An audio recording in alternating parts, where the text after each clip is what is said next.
लक्ष देऊन ऐकलं तर समजेल तुम्हाला. मी प्रश्न विचारतोच समजा नंतर, पण तुम्ही लक्ष देऊन ऐका.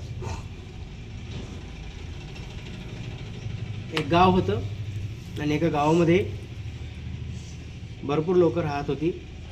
त्यात सुद्धा एक हुशार माणूस होता, एक सावकार. कसा सावकार म्हटल्यानंतर त्याच्या भरपूर पैसा संपत्ती सगळं असतं. आणि या सावकार माणसाला फार विश्वास स्वतःवरती, आणि तो देवाचा रोज धावा करायचा, रोज प्रार्थना करायचा, रोज 3 वेळेला जाऊन देवाची पूजा करायचा आणि माझा देव माझा देव माझा देव करत राहायचा.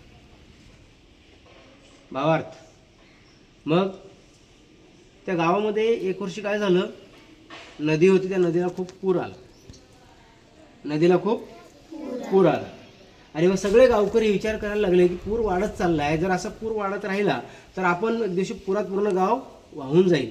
मग सगळे गाव थोडं पूर आल्यानंतर हळूहळू काही लोकांनी स्थलांतर केलं, दुसऱ्या गावात चांगल्या ठिकाणी सुरक्षित ठिकाणी ते निघून गेले. जाताना लोकांनी सांगितलं त्या सावकाराला, अरे बाबा चल, पूर येतोय, पुन्हा पूर वाढल्यावर तुला वाचवायला कोण येईल. एक माणूस आला, तो म्हणाला, हा म्हणाला, नाही बाबा ठीक म्हणे, तुम्ही जा, माझा देव मला वाचवायला, मी देवाला धावा करतोय, तो माझा देव आहे ना, तो मला वाचवायला येईल. गावातला एक माणूस आला, तो सांगून गेला. तो गेला. त्याच्यानंतर पुन्हा पुराचं पाणी वाढलं. गावातले उरलेली लोक पण पळायला लागली, सामान बांधून, घरातलं सगळं सामान घेऊन सुरक्षित ठिकाणी जायला लागली.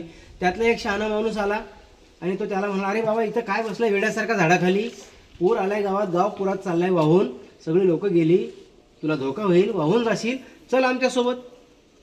तो म्हणला, नाही बाबा म्हणे, माझा देव तो येईल, मला वाचवेल, मी देवाचा दावा करतोय, देव मला वाचवेल, माझा देव मला काही होऊ देणार नाही. सगळं गाव गेलं, सगळं झालं. एक माणूस होता, फक्त एकच माणूस शेवटी राहिला, त्याच्याकडे होडी होती. तो धावत आला, त्याने होडी आणली पुरात आणि त्याच्या जवळ लावली. त्यामुळे, अरे येडा माणूस, तुझ्या झाडापर्यंत पाणी आलं, तुझं बसला आहे, आता पाणी वाढत चाललंय, चल, पूर खूप वाढलाय, वाहून जाशील, तुझं नुकसान होईल, बस होडीत, माझी होडी आहे, तुला मी तिकडे सोडतो पलीकडे. तो मला, नाही नाही म्हणला, तुम्ही जा, माझा देव आहे, मला वाचवेल, मी देवाचा धावा करतोय, माझा देव मला बुडू देणार नाही. सगळं गाव रिकामं झालं आणि पुराचं पाणी वाढत वाढत चाललं होतं. तेवढ्यात बाहेर कळलं, मग सरकारमधली काही लोक आली आणि ती हेलिकॉप्टर घेऊन आली आणि त्याने त्या हेलिकॉप्टरमधून एक जण रशीवरून खाली उतरला आणि त्या माणसाला म्हणाला, अरे पुराचं पाणी एवढं वाढलं, तू झाडावर चढला, तू झाड बुडालाय आणि धोका होईल, तू मरशील पुरात बुडून, चल सगळ्यांसोबत तिकडं सोडतो. तो मला, नाही नाही नाही, माझा देवावर विश्वास आहे, माझा देव मला वाचवेल, म्हणून मी इथं बसलोय, तुम्ही काळजी करू नका, तुम्ही जा. हेलिकॉप्टर निघून गेलं. पुराचं पाणी खूप वाढलं, झाड पण बुडालं आणि तो माणूस पाण्यात पडला आणि बुडाला.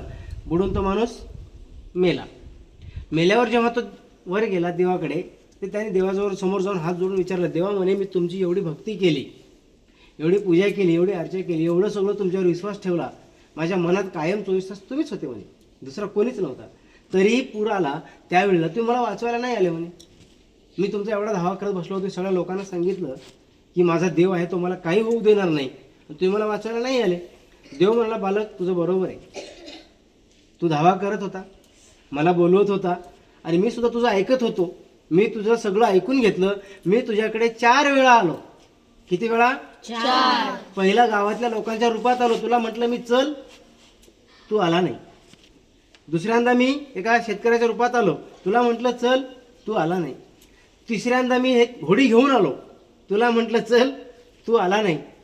तू तुझ्या हट्टावर कायम होतास, तू कोणाचं ऐकत नव्हतास आणि शेवटी संधी दिली तुला, मी हेलिकॉप्टरमध्ये घेऊन हेलिकॉप्टरच्या रूपात तुझ्याकडे आलो, पण तू आला का? नाही आला. तर तुझ्या ज्या जिद्दीचं ते फळ. तुझी माझ्यावर श्रद्धा आहे, पण तुझा माझ्यावर विश्वास होता का? मी कोणत्याही रूपाने तुला वाचवायला आलो होतो 4 वेळेला, तू आला नाही, म्हणजे तू किती माझ्यावर श्रद्धा ठेवली. तुझा जर तुझ्यावर विश्वास नसेल, तुझा जर दुसऱ्यावर विश्वास नसेल, तर तुझी नौका बुडणारच आहे. आणि तेच झालं म्हणे, तू माझी भक्ती करत जा, मी तुला प्रसन्न झालो, 4 वेळा तुला वाचवायला आलो, पण तू काही माझ्यावर विश्वास ठेवला नाही आणि तू आला नाही. असं म्हणून देवांनी त्याला सांगितल्यावर त्याचे कान उघडले.